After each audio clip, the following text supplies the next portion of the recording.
Good morning students. आज class में आप सभी विद्यार्थियों का स्वागत है। आज क्लास अपने स्टार्ट करते हैं लास्ट क्लास के आगे से। लास्ट क्लास में अपन ने पढ़ा था परमाणु की त्रिज्या और आज हम पढ़ेंगे आयनिक त्रिज्या। यहाँ पे देखो बच्चों, एक शब्द आया है आयनिक, जिसको अपन आयन भी बोलते हैं। तो अपन देखते हैं कि आयनिक त्रिज्या होती क्या है। एक तो होता है परमाणु और एक होता है अपने आयन। परमाणु के बारे में आपको पता है उदासीन होता है, तत्व का सबसे छोटा पार्टिकल जो क्या होता है उदासीन होता है और विभाजित उसको नहीं कर सकते हैं, उसको परमाणु बोलते हैं। तो कल अपन ने पढ़ा था कि जो परमाणु होता है उदासीन जो परमाणु है उसकी जो त्रिज्या होगी उस त्रिज्या को अपन बोलेंगे परमाणु त्रिज्या या परमाणविक त्रिज्या। अब आयनिक त्रिज्या की अपन बात करें तो किसी आयन की जो त्रिज्या होती है उस त्रिज्या को अपन बोलते हैं आयनिक त्रिज्या। जैसे अपन बात करें कि अपने सोडियम होता है, ये सोडियम उदासीन है, तो इसकी जो त्रिज्या होगी उसको बोलेंगे परमाणु त्रिज्या या फिर परमाणविक त्रिज्या। ये जो सोडियम है उसकी जो त्रिज्या होगी उसकी त्रिज्या को अपन बोलेंगे परमाणु त्रिज्या या परमाणविक त्रिज्या। लेकिन जब ये एक इलेक्ट्रॉन त्याग देता है और त्यागने के बाद जब ये धनायन बना देता है उस स्थिति के अंदर इसकी जो त्रिज्या होगी वो त्रिज्या कहलाएगी इसकी कौन सी त्रिज्या? आयनिक त्रिज्या। जब इसने एक इलेक्ट्रॉन त्याग दिया और इसी स्थिति में इसने जो इसकी जो त्रिज्या होगी वो त्रिज्या कहलाएगी आयनिक त्रिज्या। अब जरूरी नहीं कि त्यागने के बाद ही आयन बने। आपको पता है कि जब क्लोरीन एक इलेक्ट्रॉन ग्रहण कर लेता है तो वो Cl- बना देता है। इस स्थिति में भी इसकी जो त्रिज्या होगी वो त्रिज्या आयनिक त्रिज्या ही कहलाएगी। ठीक है बच्चों, आया समझ में? अपन इस प्रकार से इसकी जो डेफिनेशन है वो पहले नोट कर लेते हैं। इसकी डेफिनेशन होगी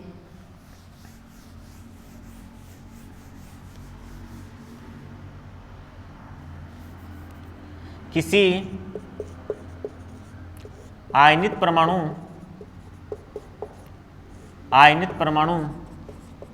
या इसको अपन बोलते हैं मूलक की त्रिज्या ही आयनिक त्रिज्या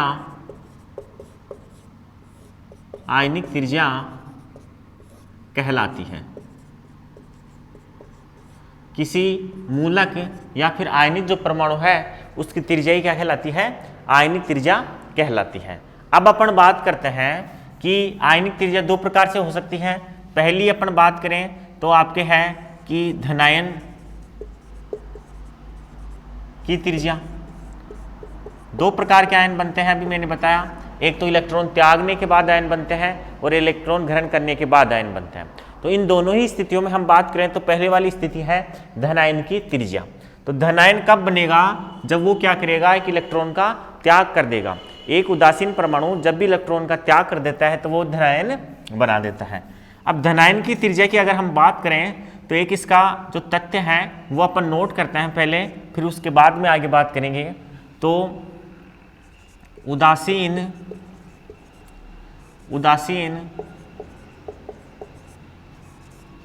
परमाणु की त्रिज्या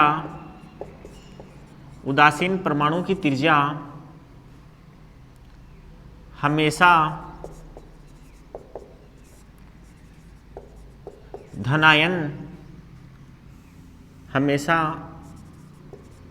धनायन से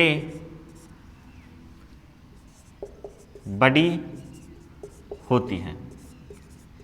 ये तथ्य है, बिल्कुल फैक्ट है कि उदासीन परमाणु की जो त्रिज्या होती है वो हमेशा धनायन से बड़ी होती है। उदासीन परमाणु की त्रिज्या हमेशा उसके धनायन से बड़ी होती है, उसी परमाणु के धनायन से हमेशा बड़ी होती है। अब हम देखते हैं और फिर कारण समझने का प्रयास करते हैं कि किस कारण से बड़ी होती है। तो अपने एग्जाम्पल लेते हैं आज सोडियम का। ये जो सोडियम है इसका यदि इलेक्ट्रॉनिक विन्यास अगर हम बनाएं, परमाणु संरचना में इलेक्ट्रॉन भरें, तो देखो ये तो हो गया इसका नाभिक, ये हो गया इसका पहला कोष और ये जो हो गया इसका दूसरा कोष, ये हो गया इसका तीसरा कोष। अब इसमें इलेक्ट्रॉन भरते हैं, जो परमाणु क्रमांक होता है वो होता है इसका 11। तो इसके अंदर 11 इलेक्ट्रॉन ही होंगे, तो 2 अंदर आगे और उसके बाद 8 कहाँ आगे दूसरे वाले कोष के अंदर भर दिए जाएंगे। कुल इलेक्ट्रॉनों की संख्या हो गई है यहाँ पे 10। एक इलेक्ट्रॉन आएगा वो बाहर वाले तीसरे कोष के अंदर आ जाएगा। ये संरचना कब है? जब सोडियम है उदासीन स्थिति में है, तो इसकी संरचना इस प्रकार से होगी। अब हम बात करते हैं इसके धनायन की। जब सोडियम धनायन बनाता है तो ये क्या करता है? एक इलेक्ट्रॉन त्याग देता है। जब एक इलेक्ट्रॉन ये त्याग देगा तो इस स्थिति में इसके अंदर उपस्थित इलेक्ट्रॉनों की संख्या हो रह जाएगी 10। अब इस स्थिति में हम क्या करते हैं? इसकी परमाणु संरचना बनाकर उसके अंदर इलेक्ट्रॉन भरते हैं और फिर देखते हैं कि Na+ की जो त्रिज्या है वो बड़ी होगी या Na की त्रिज्या बड़ी होगी। तो अपन बनाते हैं ये पहले वाला कोष, ये दूसरे वाला कोष, ये पहले वाला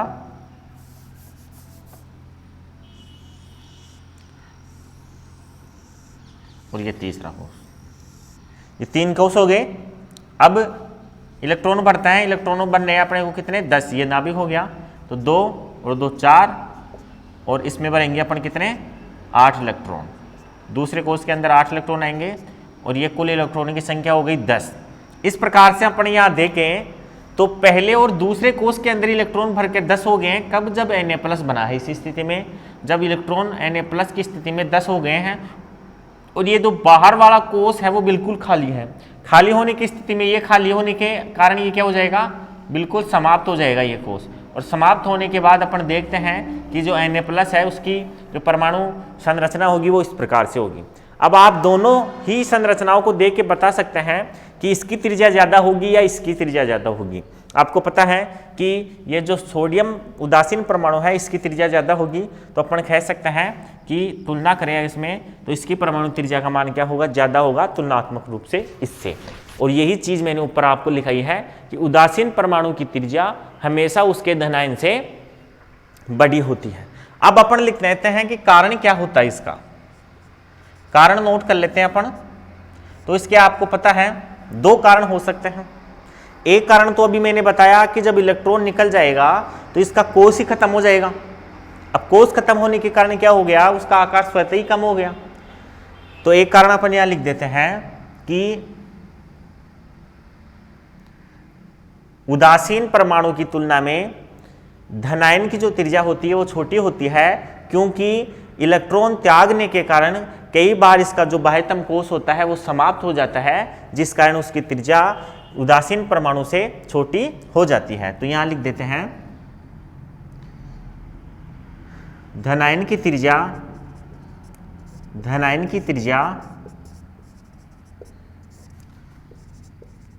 उदासीन परमाणु से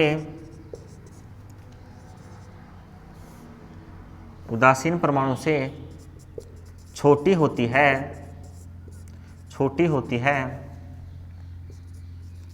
क्योंकि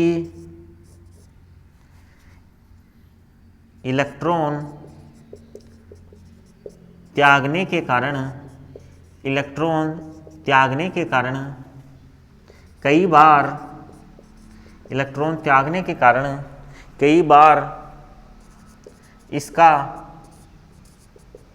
बाह्यतम कोष ही समाप्त हो जाता है। तो एक कारण जो निकल के आया वो ये है कि उसका उदासीन परमाणु की तुलना में जो आपके धनायन होती है उसकी जो त्रिज्या होती है वो हो जाती है छोटी, क्योंकि इलेक्ट्रॉन त्यागने के कारण इसका जो बाह्यतम कोष होता है वो समाप्त ही हो जाता है। एक कारण और हो सकता है, वो कारण अपन देखते हैं यहाँ पे।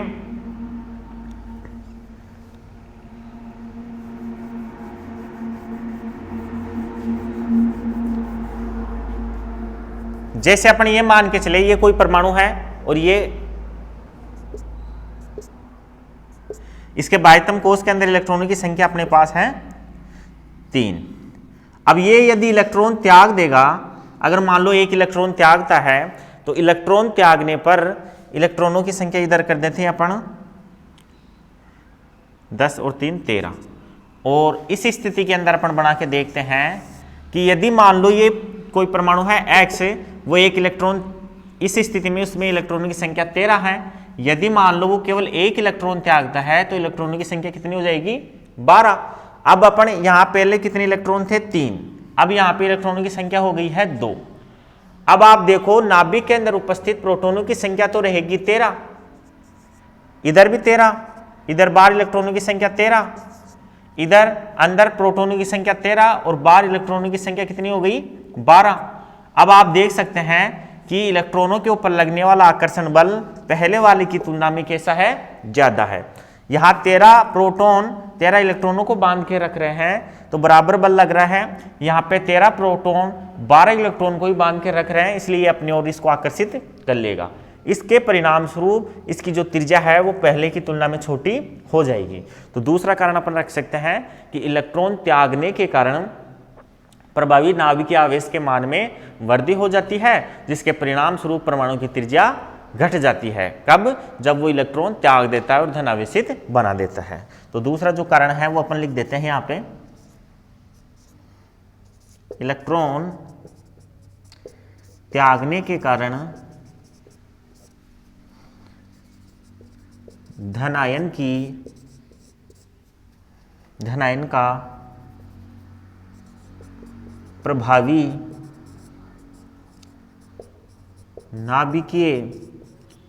नाभिकीय आवेश बढ़ जाता है, जिससे इसका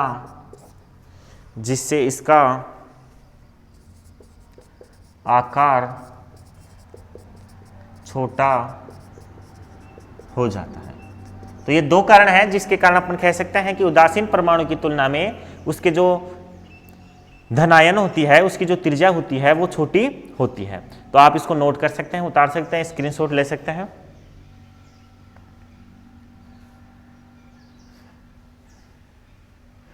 चलो ठीक है, ये अपन ने पढ़ी धनायन की त्रिज्या। अब अपन पढ़ते हैं ऋणायन की त्रिज्या। आयन दो प्रकार के होते हैं, एक धनायन और एक ऋणायन। तो यहां हम बात करेंगे ऋणायन की त्रिज्या।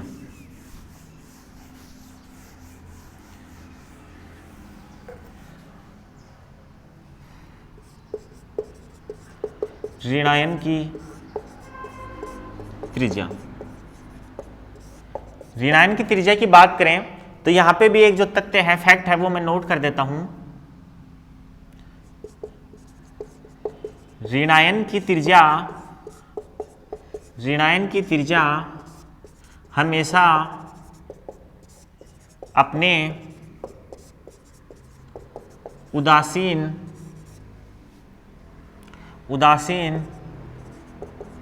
परमाणु से बड़ी होती है,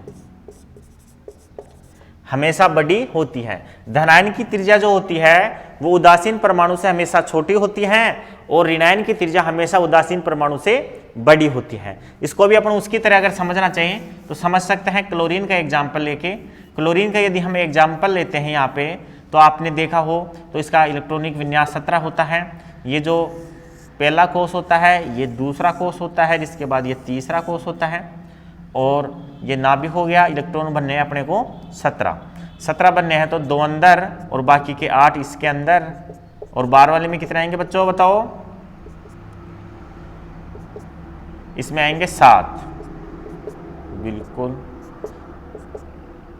ये 7 भर दिया अपन ने, ये एक जगह खाली रह गई इसकी। अब ये जब क्या करता है, इलेक्ट्रॉन ग्रहण करता है, तो ये इलेक्ट्रॉनों की संख्या कर लेता है 18।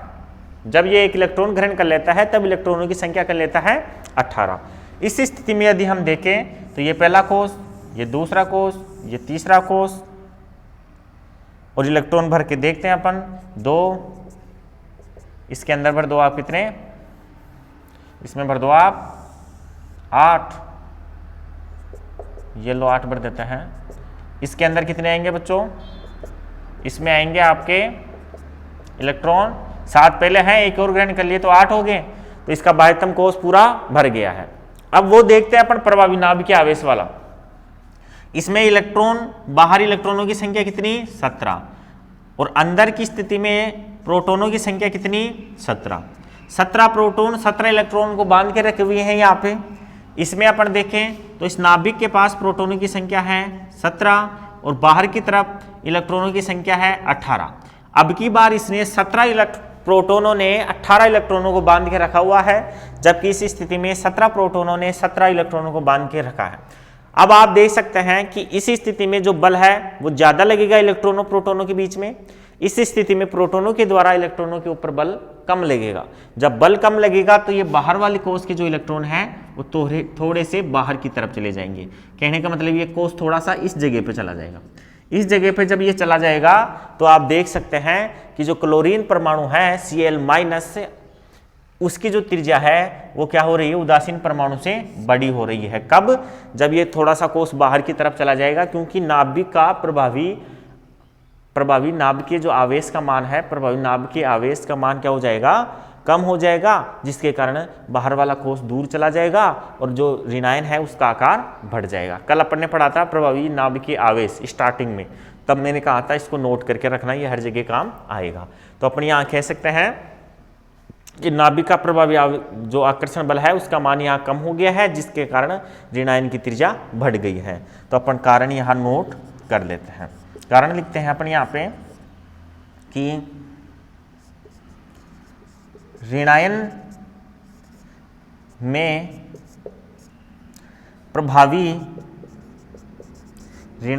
प्रभावी नाभिकीय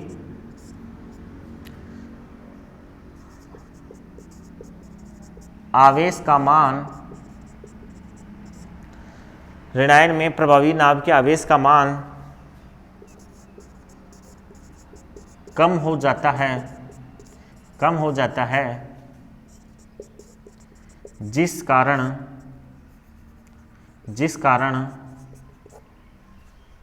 नाभिक का आकर्षण बल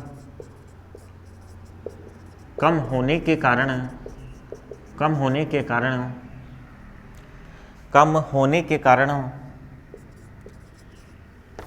ऋणायन की त्रिज्या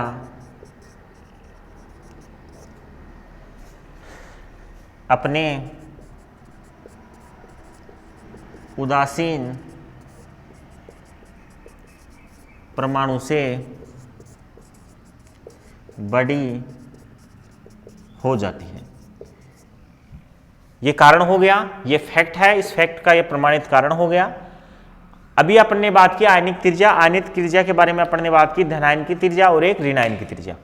ऋणायन की त्रिज्या और धनायन की त्रिज्या के बारे में बात करते हुए बताया कि धनायन का जो आकार होता है वो उदासीन परमाणु से हमेशा छोटा होता है और जो ऋणायन का आकार होता है वो उदासीन परमाणु से हमेशा बड़ा होता है। इसके कारण का जो स्पष्टीकरण है वो अपन ने यहाँ कर दिया है, इसको आप नोट कर ले, स्क्रीनशॉट ले लें। फिर अपन जो नेक्स्ट टॉपिक है वो स्टार्ट करते हैं।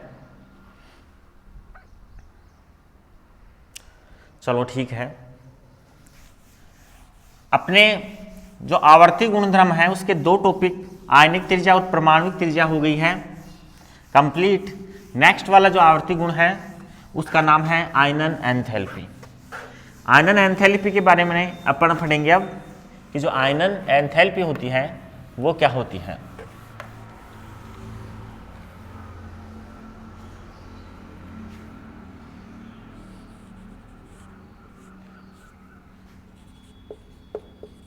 आयनन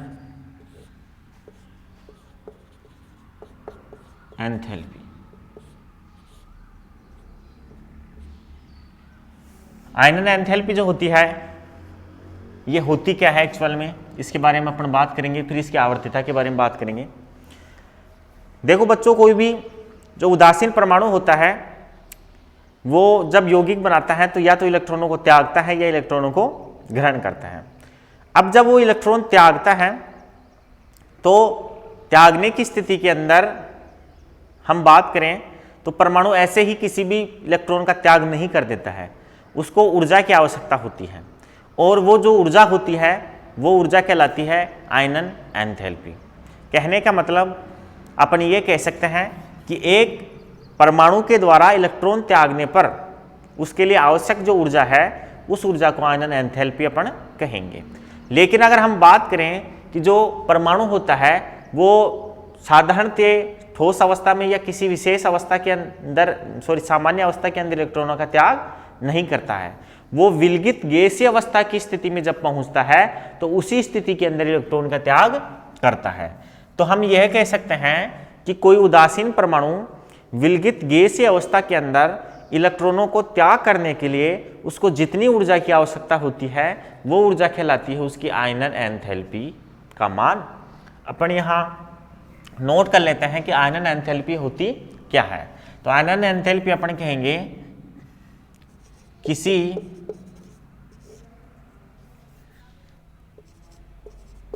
उदासीन किसी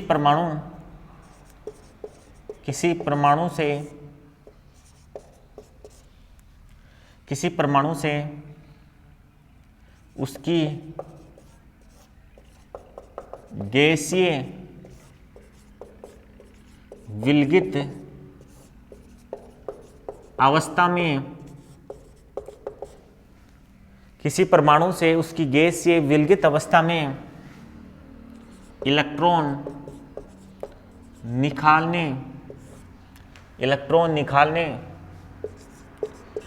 के लिए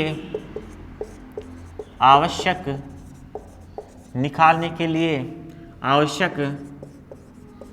ऊर्जा का मान आयनन एंथैल्पी कहलाता है। देखो बच्चों, किसी उदासीन परमाणु से जब अपन उसकी गैसीय विलगित अवस्था से इलेक्ट्रॉन निकालते हैं तो उस स्थिति में इलेक्ट्रॉन निकालने के लिए जो आवश्यक ऊर्जा का मान होता है उसको आयनन एंथैल्पी कहते हैं। कहने का मतलब, जैसे मान लो अपने पास कोई उदासीन परमाणु है, ये उदासीन परमाणु हो गया कोई X। उस उदासीन परमाणु से कोई इलेक्ट्रॉन निकालने हैं तो अपने को ऊर्जा देनी पड़ेगी। तो यहाँ पे जो ऊर्जा का चिन्ह आएगा वो धनात्मक आएगा, ये अपन ने उसको ऊर्जा दे दी। जब अपन ने इसको ऊर्जा दी तो इसने क्या किया, एक इलेक्ट्रॉन का त्याग कर दिया और ये बन गया धन आयन। तो इस स्थिति में ये जो दी गई ऊर्जा होती है ये ऊर्जा ही क्या कहलाती है, आयनन एंथैल्पी।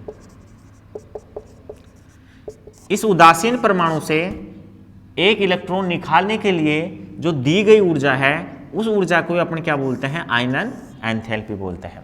आयनन एंथैल्पी का जो मान होता है वो हमेशा धनात्मक होता है, प्लस के रूप में इसको लिखा जाता है।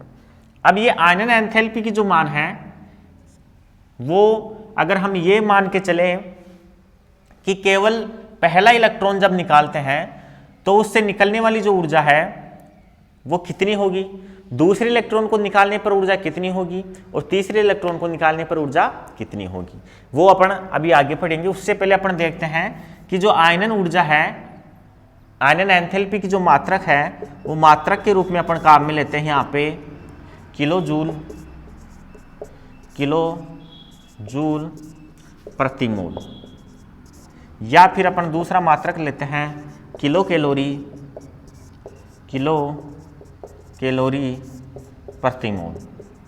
ये मात्रक अपन काम में लेते हैं किसके लिए, आयनन एंथैल्पी की जो ऊर्जा है उस ऊर्जा के मान के लिए किलो जूल प्रति मोल या किलो कैलोरी प्रति मोल के रूप में जो यूनिट है वो मात्रक काम में लिए जाते हैं। अब अपन यहाँ देखते हैं कि किसी उदासीन परमाणु से जब अपन इलेक्ट्रॉन निकालते हैं तो ऐसी स्थिति के अंदर जो ऊर्जा है उसमें किस प्रकार से परिवर्तन होता है। तो अपन मान के चलें कि ये एक उदासीन परमाणु है X, इसको अपन ने ऊर्जा दी। अपन यहाँ आयनन एंथैल्पी जो है उस आयनन एंथैल्पी को इंग्लिश में बोलते हैं आइसोलेशन एनर्जी, और इसके इंग्लिश में शॉर्ट टर्म की हिसाब से इसको बोलते हैं IE। इसको IE बोला जाता है आइसोलेशन एनर्जी के रूप में। तो अपन यहाँ शॉर्ट टर्म काम में लेते हैं आगे कि जो आयनन X है परमाणु, इस X परमाणु को अपन ने ऊर्जा दी, ये ऊर्जा दी उसको अपन क्या बोलेंगे, आयनन ऊर्जा IE। जब इसने क्या किया, एक इलेक्ट्रॉन इसमें से अपन ने निकाला तो इस स्थिति में जो IE है ये इसका मान हो जाएगा फर्स्ट, और इसको अपन क्या बोलेंगे, IE फर्स्ट। मतलब आयनन एंथैल्पी प्रथम। अब ये क्या होती है, IE फर्स्ट क्या होती है, इसके बारे में आपको बता देता हूं कि उदासीन परमाणु से यदि हमें केवल एक ही इलेक्ट्रॉन निकालना है तो इस स्थिति में दी गई ऊर्जा कहलाएगी IE फर्स्ट, आयनन एंथैल्पी प्रथम। तो यहां लिख देता हूं मैं, उदासीन परमाणु से एक इलेक्ट्रॉन निकालने में दी गई ऊर्जा IE फर्स्ट कहलाएगी। अपन आगे देखें कि जब ये धनायन बन चुका है और अगर हम इससे एक और इलेक्ट्रॉन निकालें, ये आपके हैं धनायन, अब इसको अगर अपन और एनर्जी दें तो ये क्या करेगा, एक और इलेक्ट्रॉन त्याग देगा और ये बना देगा Hg पॉजिटिव। मतलब इसके आवेश का मान, धनायन का मान बढ़ गया, इसने एक और इलेक्ट्रॉन त्याग दिए। इस स्थिति में ये कहलाएगी IE2।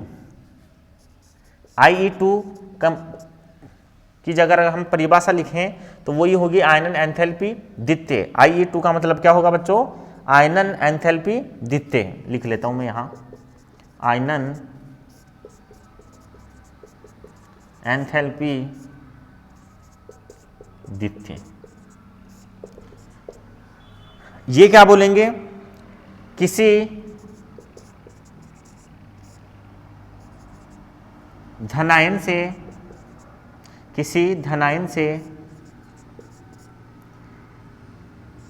एक इलेक्ट्रॉन और निकालने, या अपन ये बोले दूसरा, किसी धनायन से दूसरा इलेक्ट्रॉन निकालने में दी गई ऊर्जा I सेकंड क्या होगी, IE सेकंड होगी आयनन एंथैल्पी द्वितीय, किसी धनायन से दूसरा इलेक्ट्रॉन निकालने में दी गई ऊर्जा। एक इलेक्ट्रॉन पहले से निकला हुआ था, इसमें से एक और इलेक्ट्रॉन अपन निकाल रहे हैं तो दूसरा इलेक्ट्रॉन निकल रहा है, तो इस स्थिति में जो अपन ने ऊर्जा दी है उसको बोलते हैं IE सेकंड आयनन एंथैल्पी द्वितीय।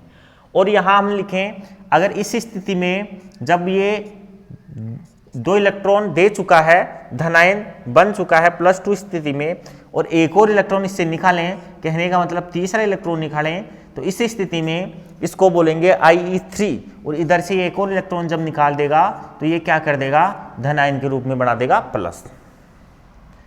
यहां पे अपनी IE3 की बात करें तो IE3 किसे बोलेंगे, इसकी परिभाषा अब आप खुद लिखोगे कि किसी धनायन से तीसरा इलेक्ट्रॉन निकालने में दी गई ऊर्जा, और ये हो जाएगी आयनन एंथैल्पी द्वितीय। आगे समझ में, आयनन एंथैल्पी द्वितीय यहाँ, और किसी धनायन से तीसरा इलेक्ट्रॉन निकालने के लिए दी गई ऊर्जा कहलाएगी IE3। तो अपन ने उदासीन परमाणु से फिर धनायन से दूसरा और फिर तीसरा इलेक्ट्रॉन निकाल के IE फर्स्ट, IE सेकंड और IE3 की वैल्यू निकाल ली है। अब अपन बात करते हैं कि इन तीनों में तुलनात्मक रूप से किसकी ऊर्जा का मान ज्यादा होता है और किसकी ऊर्जा का मान कम होता है, ये अपन देखते हैं एक बार। इसका आप स्क्रीनशॉट ले लो नोट करने के लिए, फिर मैं रफ कर रहा हूं इसको।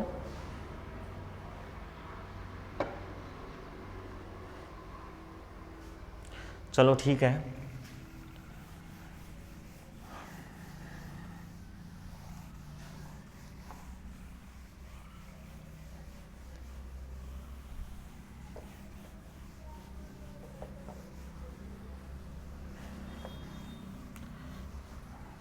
अब देखिए इधर,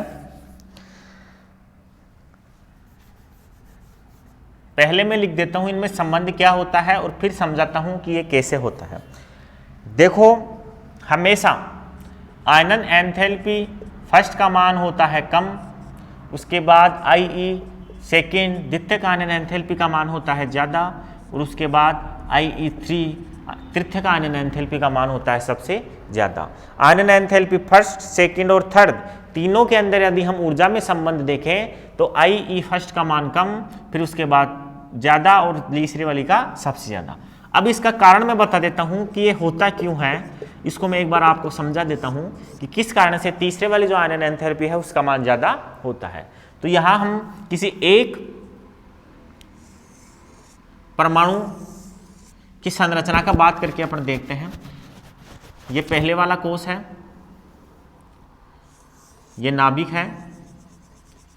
अपन मान के चले कि 1 इलेक्ट्रॉन 2 इलेक्ट्रॉन, 1 2 और 3, ये यहाँ पे बाहर की तरफ 3 इलेक्ट्रॉन है। कुल मिला के इसके पास जो कोई परमाणु है X, इसके पास इलेक्ट्रॉनों की संख्या है 5 इलेक्ट्रॉनों की संख्या है। अब ये क्या करे, जब पहला इलेक्ट्रॉन त्यागे तब आप बताते जाना यहाँ पे प्रोटॉन की स्थिति कितनी रहेगी। यहाँ मैं नोट करता जाता हूँ। IE फर्स्ट की स्थिति में अगर हम बात करें तो इलेक्ट्रॉन कितने होंगे और प्रोटॉन कितने होंगे, ये आप बताते जाना। आप देखो IE फर्स्ट, जब इसने पहला इलेक्ट्रॉन निकाला या निकालने की कोशिश की, उस समय बाहर की तरफ कुल इलेक्ट्रॉनों की संख्या है 5, ठीक है। और उदासीन स्थिति की बात करते हैं अपन पहले। इलेक्ट्रॉन की संख्या है 5 और प्रोटॉन की संख्या कितनी है 5। इस परमाणु में बाहर की तरफ 1 2 3 4 5 इलेक्ट्रॉन है और अंदर की तरफ जो प्रोटॉन है वो भी कितने होंगे 5, क्योंकि 5 इलेक्ट्रॉन और 5 प्रोटॉन क्या होते हैं, पाए जाते हैं। जब बाहर 5 इलेक्ट्रॉन होंगे तो अंदर भी क्या होंगे, इलेक्ट्रॉन होंगे, तो अंदर भी प्रोटॉन की संख्या 5 रहेगी। उदासीन स्थिति में है ये। जब इसने इसमें से 1 इलेक्ट्रॉन निकाला, कहने का मतलब IE फर्स्ट की स्थिति आई, तब इलेक्ट्रॉनों की संख्या तो हो गई, इधर देखो आप, 5 इलेक्ट्रॉन और 5 प्रोटॉन उदासीन स्थिति में है। जब इसमें से 1 इलेक्ट्रॉन निकालने के लिए अपन ऊर्जा देंगे तो ये 1 इलेक्ट्रॉन निकल जाएगा और अंदर इलेक्ट्रॉन निकल जाएगा ये बाहर, और इसको अपन बोल देंगे IE फर्स्ट। पहला इलेक्ट्रॉन अपन ने निकाल लिया। पहला इलेक्ट्रॉन निकालने के बाद इलेक्ट्रॉनों की संख्या यहाँ बच गई 4 और प्रोटॉनों की संख्या वो की वो 5। चलो 1 इलेक्ट्रॉन निकल गया इसका, बाहर की तरफ 2 इलेक्ट्रॉन, अंदर की तरफ 2 इलेक्ट्रॉन, कुल 4 इलेक्ट्रॉन, और अंदर की तरफ प्रोटॉनों की संख्या 5, क्योंकि प्रोटॉन थोड़ी निकलते, केवल निकलते इलेक्ट्रॉन है। अब अगर हम बात करें तो 4 जो इलेक्ट्रॉन है उस पर 5 प्रोटोनों ने आकर्षण बल लगा रखा है। पहले 5 को 5 ने पकड़ रखा था और अब 4 को किसने पकड़ रखा है, 5 ने पकड़ रखा है, तो पहले की तुलना में ज्यादा आकर्षण बल लगेगा। इसको आप ऐसे समझें कि यहाँ पे कोई 5 व्यक्ति हैं जो बाहर जाने की कोशिश कर रहे हैं और अंदर की तरफ रोकने के लिए उनको कितने व्यक्ति बैठे हैं, 5 व्यक्ति बैठे हैं। तो क्या करेंगे, उस 5 व्यक्ति 5 पे कंट्रोल रखेंगे। अगर उसमें से एक व्यक्ति को निकालना है, बाहर जाना है, तो चलो 1 निकल गया, तो अंदर अब कितने बच गए, 4 बच गए। अब 4 जो व्यक्ति अंदर बैठे हैं वो बाहर जाने की कोशिश में है और 5 जो व्यक्ति हैं उसको रोकने की कोशिश में है। तो पहले वाले की तुलना में ये 5 व्यक्ति इन 4 व्यक्तियों का आसानी से ध्यान रख लेंगे। तो क्या होगा, अब ज्यादा ऊर्जा लगेगी। अगर इसमें से कोई बाहर जाना चाहता है तब क्या होगा, इसमें ज्यादा ऊर्जा लगेगी। तो यहाँ पे जो इलेक्ट्रॉन है अब और निकलेगा। कब, जब 4 में से एक और निकालने की कोशिश करेंगे तब इसको बोलेंगे IE2। जब ये एक और इलेक्ट्रॉन निकल गया तो अंदर की तरफ इलेक्ट्रॉनों की संख्या बचेगी 5 और प्रोटॉनों की संख्या, इलेक्ट्रॉनों की संख्या 3 और प्रोटॉनों की संख्या रहेगी 5। अब हम बात करें कि यहाँ पे प्रोटॉनों की संख्या 5, इलेक्ट्रॉनों की संख्या 3। अब 3 इलेक्ट्रॉनों को 5 प्रोटॉनों ने बांध के रखा हुआ है। अब यहाँ से अगर अपने को एक और इलेक्ट्रॉन निकालना है तो बहुत अधिक ऊर्जा देनी पड़ेगी, तभी ये 5 इलेक्ट्रॉनों इसमें से 1 इलेक्ट्रॉन को छोड़ेंगे। तो इस स्थिति के अंदर जो ऊर्जा होगी उसको बोलेंगे IE3। तो अपन ये कह सकते हैं कि जैसे जैसे इलेक्ट्रॉनों की संख्या कम होती जाती है, नाभिक में प्रोटॉनों की संख्या बढ़ती जाती है, और जो बढ़ते हुए प्रोटॉन है उनका जो नाभिकीय प्रभावी नाभिकीय आवेश का मान है वो बढ़ता जाता है, और उसके कारण क्या होता है, आपके जो बाहर वाले इलेक्ट्रॉन है उनके ऊपर आकर्षण बल बढ़ जाता है और उन इलेक्ट्रॉनों को निकालने के लिए ऊर्जा का मान अधिक देना पड़ता है। तो अपन यहाँ कारण लिख सकते हैं। कारण मैं यहाँ लिख देता हूं कि प्रभावी नाभिकीय आवेश के मान क्रमशः बढ़ते जाने के कारण इनकी आयनन एंथैल्पी का मान क्रमशः IE फर्स्ट, IE सेकंड और IE थर्ड होता है। ये इसका कारण हो गया। ये मैंने समझा दिया क्यों होता है। ये जो फैक्ट है ये कारण है। आप केवल फैक्ट क्या है और कारण क्या है ये दोनों याद रखना। ये समझने की जो प्रोसेस है वो समझने के बाद ये कारण समझ लेना। तो इसको भी आप स्क्रीनशॉट ले लें। फिर अपन देखते हैं जो आयनन एंथैल्पी होती है उसका वर्ग में परिवर्तन किस प्रकार से होता है और आवर्त में परिवर्तन किस प्रकार से होता है। चलो ठीक है।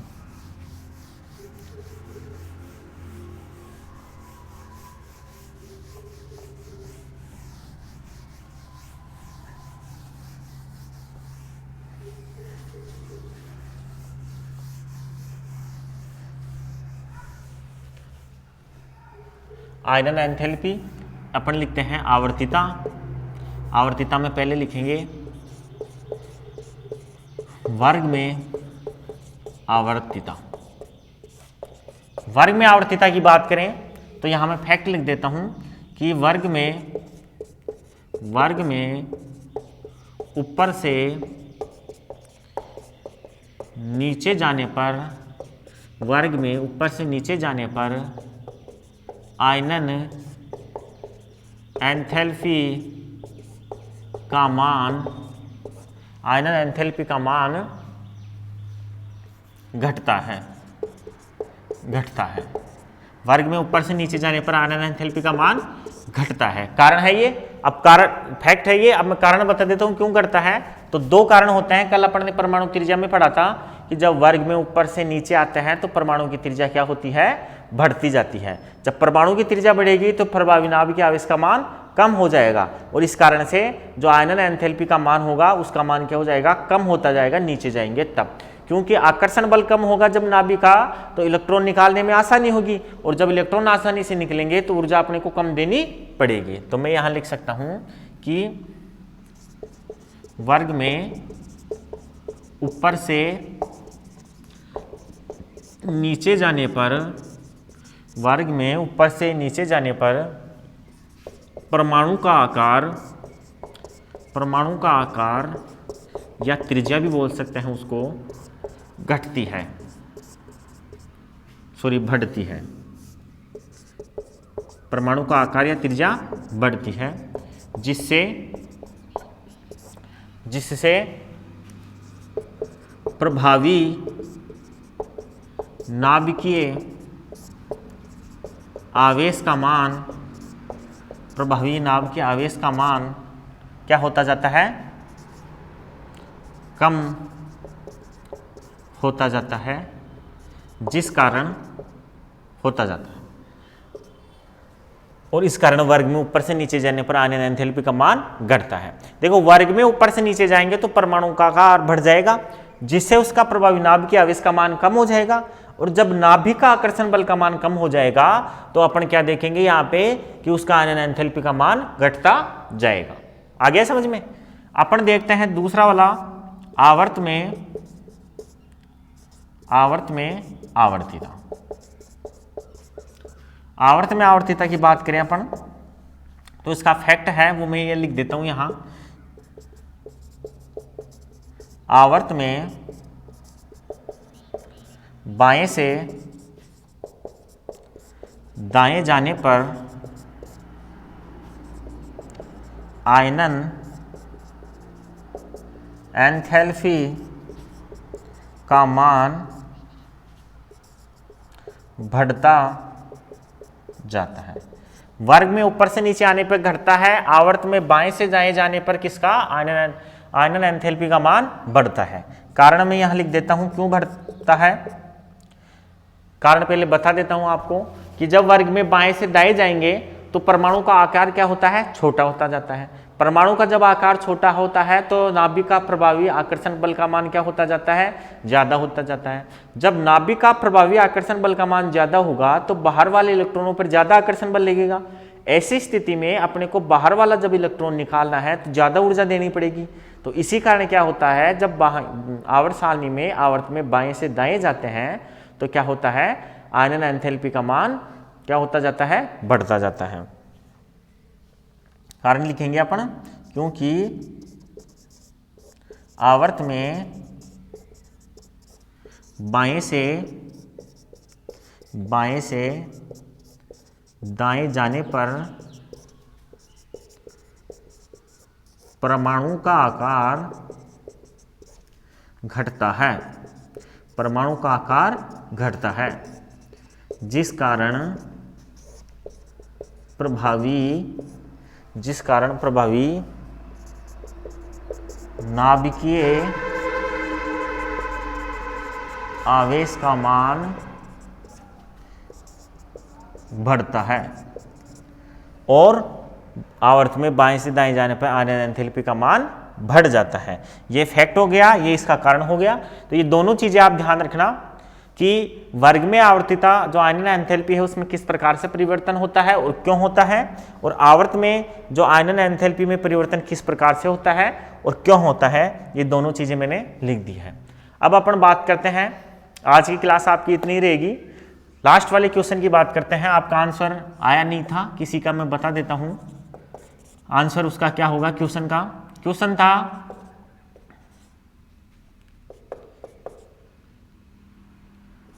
कि ये जो दिए हुए तत्व हैं, इन दिए हुए तत्वों को आपको आकार के हिसाब से किस में परिवर्तित करना था, व्यवस्थित करना था, बढ़ते क्रम में। सबसे छोटे वाला जो आकार वाला तत्व है उसको पहले लिखना था, बड़े वाले का बाद में लिखना था। तो आप देखो इधर से, ये पहले वर्ग के तत्व हैं, पहले वर्ग के तत्वों को मैं यहां नोट कर देता हूं। आप इसका स्क्रीनशॉट ले लें, फिर मैं साफ करके बता देता हूं। चलो ठीक है। पहले वर्ग के तत्वों को यदि मैं यहां नोट करूं तो वो होगा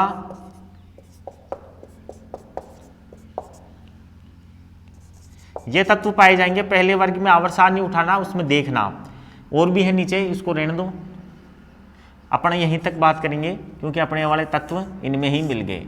अब आप देखो, ये तत्व मैंने वो उस श्रेणी में लिखे थे, ये इस श्रेणी में है। अब मैंने कल बताया था कि वर्ग में ऊपर से नीचे जाने पर परमाणु का आकार बढ़ता है। तो कहने का मतलब इसका कम, फिर इसका ज्यादा, फिर इसका ज्यादा और फिर इसका सबसे ज्यादा होगा।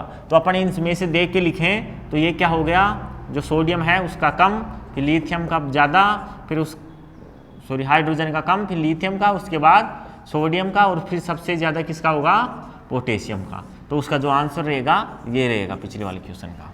अब आज का क्वेश्चन लिखो। आज का क्वेश्चन है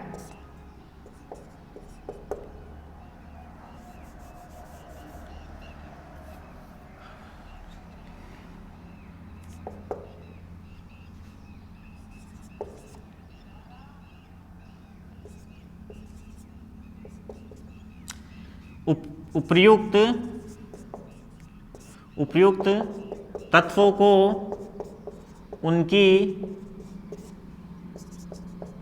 आयनन एंथैल्पी के बढ़ते क्रम में लिखो। उपर्युक्त तत्वों को, ये जो 3-4 तत्व दे रखे हैं, उनको आपको उनकी आयनन एंथैल्पी, उनकी प्रथम आयनन एंथैल्पी के बढ़ते क्रम में लिखना है। ठीक है बच्चों, चलो ठीक है। तो आज क्लास आपकी इतनी रहेगी। नेक्स्ट क्लास में अपन पढ़ेंगे इलेक्ट्रॉन लब्धि एंथैल्पी। थैंक यू, धन्यवाद।